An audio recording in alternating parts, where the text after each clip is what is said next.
This morning we're going to continue in a lesson that we began last Lord's Day morning, looking at the subject of hospitality. And you'll notice on the chart behind me that specifically we gave the title to the lesson, Hospitality, a willingness to help. A willingness to help. And what we did last week, just kind of giving a brief review, is we talked about what we mean by hospitality. It is much more than simply entertaining people at your house. The English word hospitality does carry that idea. But when we look at the Greek word that is translated for us as hospitality, it is more than that. It's the idea of a love of strangers, the idea of being willing to help those who are in need. And in the context of the lesson, we're looking at it within the focal point of the local congregation and our responsibility towards one another. To that end, last week we looked at some Old Testament passages that showed God's expectation of the people regarding showing this hospitality towards one another. And we then looked at some New Testament passages that clearly lay down examples for us that we are to be willing to help one another, to render to one another aid when that aid is in need and we have that which is being needed. What we're going to do this morning, though, is take a look at the question of what enables hospitality. What enables hospitality? And there are going to be three things that we're going to be looking at here over the next couple of minutes. The first thing that we notice when we talk about what enables hospitality is communication. Now, essentially what I mean by that is that God did not make us mind readers, okay? And we may be perceptive to pick up on a few things, but fundamentally we have to talk to one another. We have to communicate one another. You'll see two examples on the screen behind me. The first one is a case in point in Acts chapter 11, where Agabus received news that there was going to be a famine throughout the land. And so the brethren in Antioch, they, knowing this, sent funds, sent relief to the brethren there in Judea, there in Acts 11, verse 29. The point is they had to know about it. They had to hear about it in order to communicate it. In Romans 15, 25 through 27, it's the same idea there. That in order for people in the region of Judea to receive help, word had to be spread. There had to be communication. There may be a brethren in Timbuktu that's suffering, but if no one communicates it to you, you don't know to pray for them. You don't know about the need. So obviously communication is very important. But even on a local level, we need to be willing to ask one another. We need to be willing to tell one another. We have to have this communication. If you're sitting at home and you're suffering and you're having problems and everything, but you're too private to tell anybody, well, don't be upset if no one ever contacts you, short of the fact that you're not at services. But if you are suffering, if there are challenges, if there are issues, don't let pride get in the way. We need to talk to one another. We need to communicate one another. Now flip the coin over. If you look around and you see someone's not been here, you can't even remember the last time they were here. You've waited too long to contact them. And I'm not speaking this from a perfection of execution of this. I'm speaking this from a level of one that needs to do better himself. You know, someone will say, well, I wonder what's up with so-and-so. We've not seen this person in a couple of weeks. And it's very possible that, and as the congregation gets larger, that may happen more frequently. You may say, really? Well, I didn't notice that. Well, if that's the case, we're not paying enough attention. We're not looking close enough. Now, maybe it might be better if we could assign seats and someone stand up here and go through and see who's not here by head placement and everything. We could pan with the camera and then go back and look at it, but we don't have to do that. We look around. We know one another. And if you look over across the auditorium, you see someone that you don't know who they are, well, you need to go right after services and meet them, especially if you're a member here. But the point is we need to talk to one another so that we know when one another is in need. And if you see someone and they appear to be suffering or they appear to have issues, they appear to be sick or they've not been here, pick up the phone and call them. Send them a card. And we'll talk about some suggestions here in a few minutes. But the point is we have to communicate. And you'll notice the last point I've got up on the slide is absence from the services should not be the only notification of a problem or illness. If you know you're going to be sick Sunday, and what I mean by that is Saturday and you're sick, call somebody. Call one of the elders. Call me and I'll put it in the bulletin. We pass the message along. Let someone know. If it's Sunday morning and you are sick as a dog, try to get someone the information that you're sick. If you're going to be out of town, let someone know. That way we will know, and it's not that we're being nosy, but so that we know not to worry about one another. Or we know to worry, to pray, to check on, to see. It's communication there. We have to be willing to have this level of communication so that we can be prepared and be ready and extend this hospitality to help one another. But there's more to it than that. We also find compassion is so crucial to the enabling of hospitality. This compassion that we need so much is fueled by our love for one another. Notice with me over in 1 Peter chapter 3, verses 8 and 9. 1 Peter chapter 3, verses 8 and 9, he says, "Finally, all of you be of one mind, having compassion for one another. Love as brothers, be tenderhearted, be courteous, not returning evil for evil or reviling for reviling, but on the contrary, blessings." And he continues with that. But he says we are to be of the same mind toward one another. We are to have this compassionate attitude and this compassionate, it is compassion, I should say, for one another. He says over in chapter 4, verse 8 of the same book there, he says, "And above all things have fervent love for one another, for love will cover a multitude of sins." Now the context shifts a little bit there. But still we see the importance of this love for one another. The compassion that we are to have, it is to be fueled by this love. One more passage is found over in 1 John chapter 4. And let's start our reading there in verse 8. And we'll read down through verse 11. He says, "He who does not love does not know God, for God is love. And this, the love of God was manifested toward us, that God has sent His only begotten Son into the world that we might live through Him. In this is love, not that we loved God, but that He loved us and sent His Son to be the propitiation for our sins. Beloved, if God so loved us, we also ought to love one another." And it is this love for one another that allows us to have compassion for one another. Over in Romans chapter 12, verse 10, you'll see the verse behind me. Here we see the attitude of being kindly affectionate to one another. The English Standard Version, you'll see there, reads, "Love one another with brotherly affection. Outdo one another in showing honor." This compassion that we have enables us to extend this brotherly affection for one another, this brotherly kindness towards one another. It allows me, if you are suffering, to feel that suffering with you in a manner of speaking. If you're crying, it allows me to cry with you. If you're rejoicing, it allows me to rejoice with you. And that's what he says in Romans 12, verse 15. We are to weep with those who weep and rejoice with those who rejoice. But really, the only way we can do that is to have a direct connect with one another, to have compassion for one another. Think about your life. Think of the person other than your spouse who you're really close to, and if they were to call you up and they'd be in tears because they lost a loved one, you couldn't help but to cry with them. This is the connect that we really should have for one another. And not just a few, but for each other, because of the love and the compassion that we are to have for one another. So we have communication enables this hospitality, and compassion enables this hospitality. But the next thing is consideration. Consideration enables this hospitality. In other words, we have got to consider one another, to spend time thinking about one another. Now, what helps us to do that, the first thing you see on the chart is selflessness. Notice I didn't have selfishness, but selflessness, the idea of thinking less of self and more of someone else. Think about God as the epitome of the selflessness.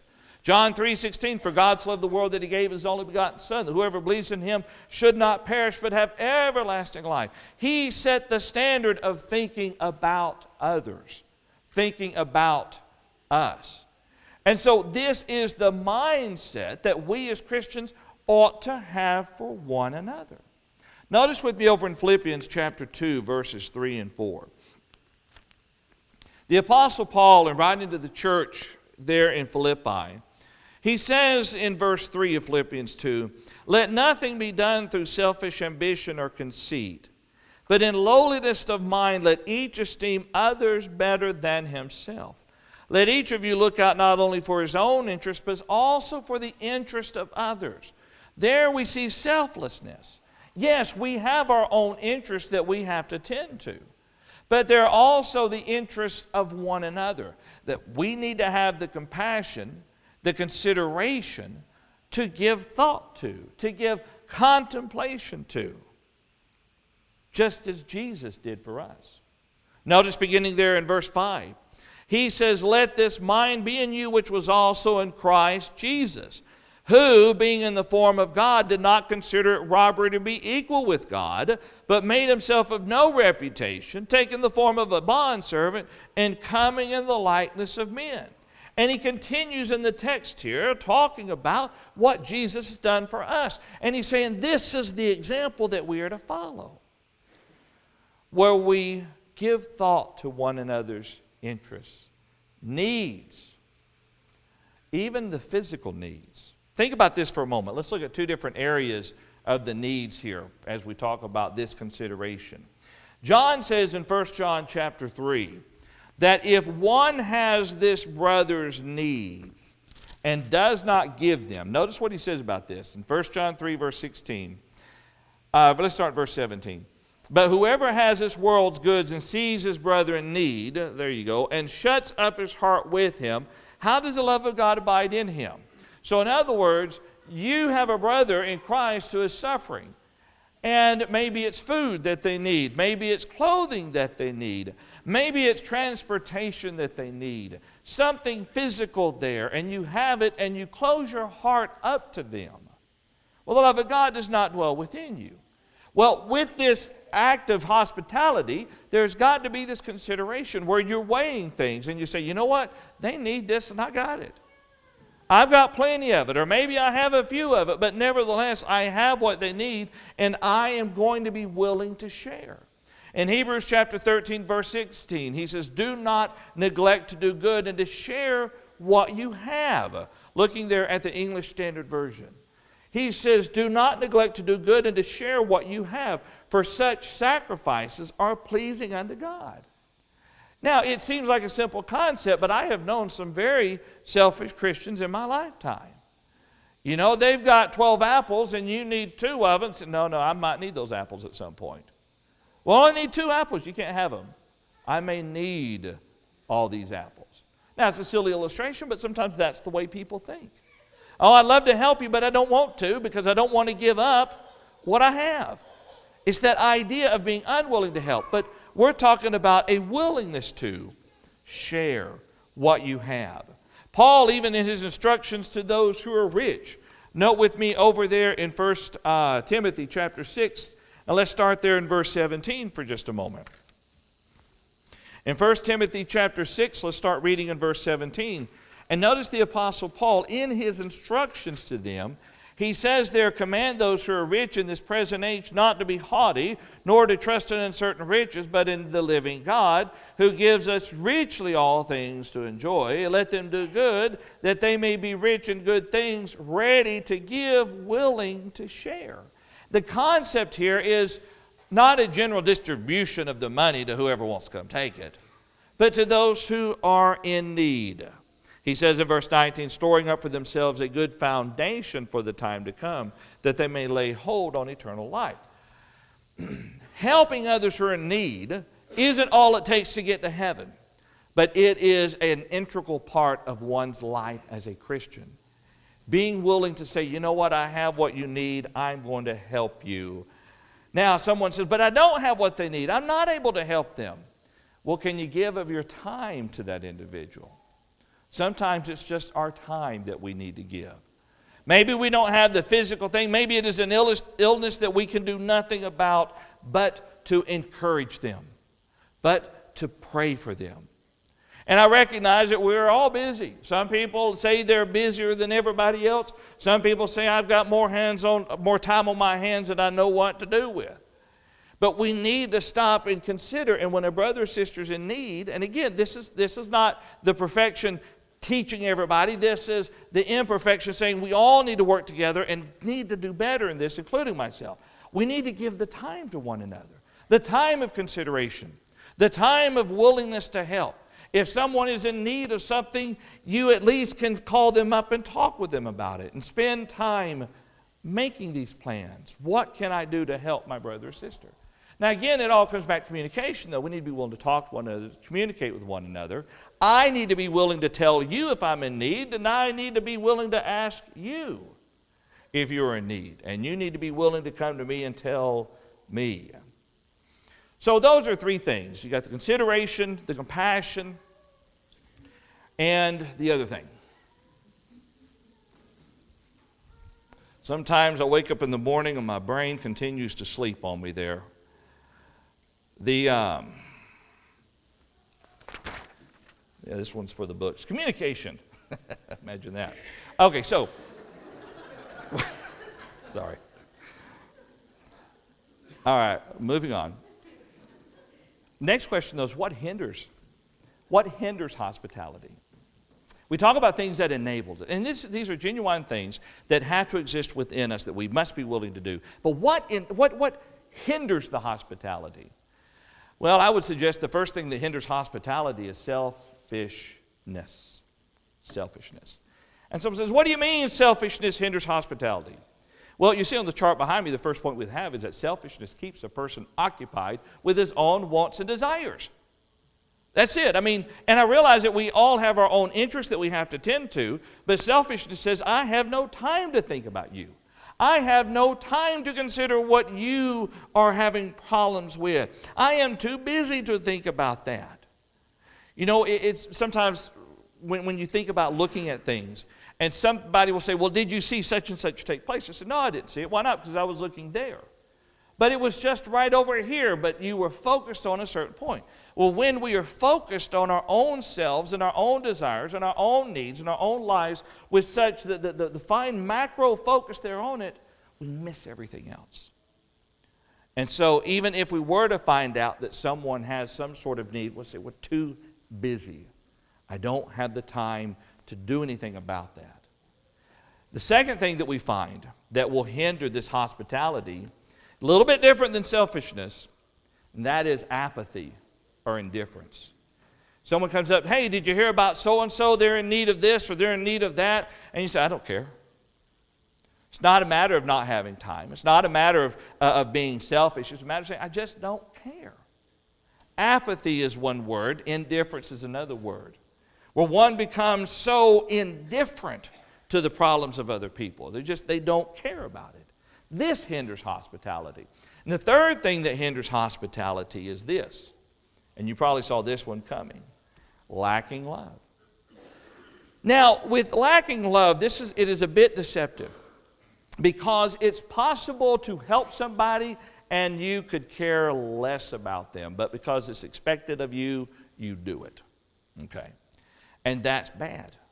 Matter of fact, the Apostle Paul in 1 Corinthians 13, verse 3 says, and though I bestow all my goods to feed the poor, and though I give my body to be burned, but have not love, it profits me nothing. Yes, you helped the person out, but you didn't love them. You did it out of an obligation. You did it out of because you had to. You know, whatever you want to say there. If you didn't do it out of love, it profits you nothing. And fundamentally, we don't help to receive profit, do we? We do what is right because it's what God teaches us to. But when we have love for one another, as we talked about earlier, then we will render this hospitality. But if we don't have this love for one another, we are not going to render to each other as there is need. So with that being said, now we come down. I could end the lesson right now and you walk away with really good principles, but many times the good principles aren't very helpful if there's not practical suggestions there with that. And again, not from someone who's already figured it all out and is practicing it, but from someone who says, how can I do better? How can I get a rein on things and make sure that things don't fall by the way? So the first suggestion that I have is identify the needs among the local brethren. Identify the problems. The elders have begun, we when they compile the list of those who are sick, the men in the booth, once the announcements are made, they send it to the copier. And then they go back there, and when you leave the auditorium, there's a list of all the prayer requests, and all those are listed as sick. Now, they only print maybe 10 of them because we have extras left over. But we've got a lot more members than that. Let it be where you come and say, where's the list? Well, they're all been taken. Well, make more of them. Because I want to remember who's sick. I want to remember who is in need of prayers. So make yourself aware of the needs of the local brethren. Again, if you look around at somebody and you really don't know who they are after services, go talk to them. Get to know them better. Get to know one another better. Know the needs among the local brethren. Sometimes an organized effort may help. I've seen cases like that. Especially the larger congregation, they get together and they organize kind of little groups there to review each week who's sick and who's not there and make sure that they are not forgotten. But you don't have to wait for some fancy organization to do that. You do it yourself. And maybe get together with a couple of others. I've seen there's been times past after Tuesday morning Bible class, sometimes some of the ladies that were coming at the time would go and visit some of the ladies who were shut in. Just however you want to work it out. Whatever you want to do, you and I be a part of trying to see to the needs of the congregation. We need to be willing to help. We need to be willing to tend to one another. I mentioned a while ago that we do have some shut-ins, and we have those who can't get out for services. Well, when was the last time you went to see them? When was the last time I went to see them?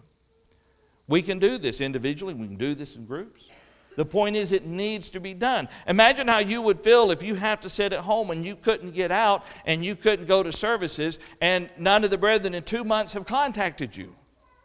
I mean, if you're savvy enough to operate a computer, you could join us, in a manner of speaking, through the internet. But still, the only people you see is the people where you're shut in at. How would it make us feel if we were in this situation? That's a question I have to ask myself. And that's a question you have to ask yourself. And then make sure that you follow through with the willingness to help. Sorry, I flicked it too soon there. In other words, if someone's in need of food, take them food. Call them up and say, I'm not a great cook, but I'll bring you pizza.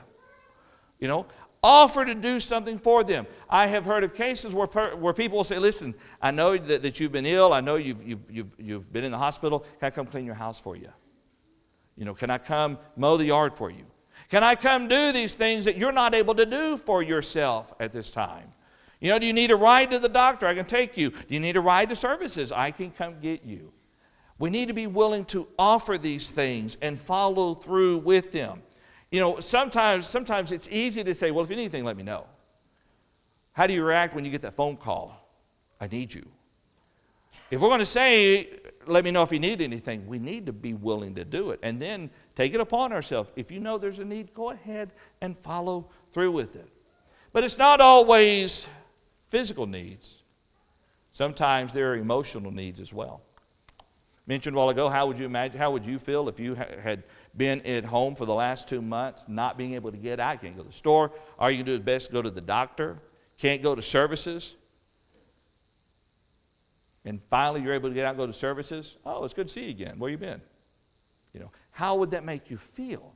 How would that make me feel? There is an emotional need there. A need to feel that we are missed, a need to feel that our brethren do love us, a need to feel that our brethren are thinking about us. So to help that, one of the easiest suggestions is to send cards. Send cards. I'll tell you what I like about cards, especially if I'm in the hospital and I'm really in a bad state, I love a card. Don't know if I'd like a visit, but a card serves really well. Card is less intrusive. But at the same time, though, it takes more than a card, a phone call. Pick up a phone call and check on them. Find out what's going on. Sometimes hospital visits are fine. Go by and see them in the hospital. The shut-ins, they can't get out, so you go by and see them. You see the point? There's a need that we ourselves, if it was us, we know what we would need. We know how we would want to be treated. Now let's look at others and ask ourselves, how are we doing towards one another? It all comes back to thinking. Someone says, John, the problem is I just get so busy that the next thing I know it's Sunday and I didn't follow through with it. I understand that. And that's where you have to make the time. That's where you have to create a schedule. Put a note, put something on there, and then make it a habit. There are certain things that you and I do every day out of habit.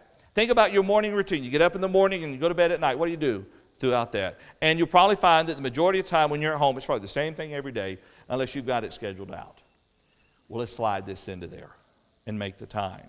You don't have to go see someone every week. You don't have to see them every 2 weeks. That would be good. But imagine if everybody made the time to go see some of our shut-ins, all of our shut-ins, at least once a month. They'd probably have to say, y'all need to scale it back a little bit. I got to get some rest. Because if all of us went once a month, and not on the same day, not all the same week, imagine how much better that would be. Or if you don't, some people don't like going to hospitals. I realize that. Some people don't like going to nursing homes. I understand that. Okay, I really do. That's why you go in 2s, 3s, 4s, 5s. You go together with other people. The point is, our brethren who are not able to be here, they still need us. They still need the edification. They still need the communication as we would if we were in their shoes. The elders of the congregation, they oversee the flock spiritually. And they set an example in caring and sharing for one another, but it's not limited to them. They set the example, this is what we as the flock are to do for one another, to help one another. And you know, sometimes it's easy to help physically. It's easy to say, I'll be there for you, just let me know what you need. But it's genuinely feeling and then reacting and then communicating with, and just simple words of encouragement goes a long, long way. You know that about yourself, how it boosts you up and lifts you up, and it would do the same for me. So we need to give what we have to those who don't have, whether it be physical needs or emotional needs, and do all that we can to strengthen one another. Now, I recognize that in this lesson, we've not talked about becoming a Christian, except for the fact that Christ came and died upon the cross of Calvary so that you could be set free from your bondage unto sin.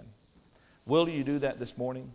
Will you take the opportunity of that which Jesus has afforded you and become one of his children today? One of God's children, one of Christ's brethren, having all your past sins washed away by the blood of the Lamb? If you believe that Christ is the Son of God, then obey his teachings. React this morning to that belief by making the repentant change. Let's make the public confession as we see in Romans 10:10, and then obey his command to be baptized. Mark 16:16, and as Jesus promised, you will be saved. Now, having been added to the wonderful body of Christ, you live as a faithful child of God and a faithful brother and sister in Christ, and do all that you can to extend this hospitality towards one another. If you are a Christian, and if we have talked about something that is lacking in your life, lacking in my life, then now is the time for us to identify that and say, I will change, I'll do better, and I will begin to make the effort from heart and from body to be what I should be to my brethren. If you need the help of the congregation, we can pray for one another to that end. But it's a change, it's a decision that we all must be willing to make. If you're subject to the gospel's call and invitation, come forward now as we stand and as we sing.